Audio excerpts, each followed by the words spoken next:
There will be over 40 billion devices connected to the internet by 2020. Cyber attacks on these devices affect not only the online world, but can also lead to vulnerabilities in the physical world as well.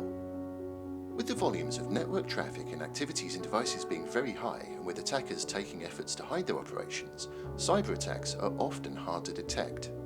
Diversity of attacking techniques and tactics further complicates the defender's task. In order to detect attacks and understand what attackers are doing, human expertise is combined with smart information systems using machine learning techniques applied to enormous amounts of data.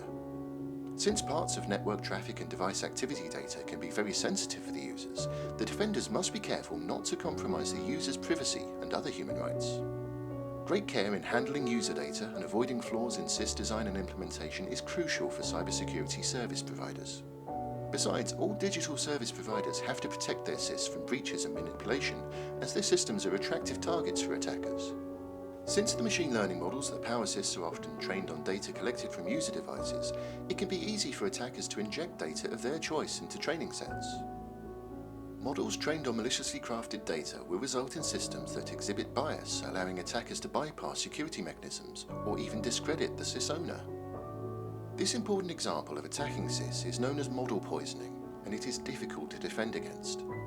Challenges associated with building and utilizing SIS in secure and ethical ways are faced not only in cybersecurity, but in almost every domain. Good practices, training, standards, and appropriate incentives are required to support cybersecurity vendors and ensure that their SIS-powered services effectively and ethically protect citizens.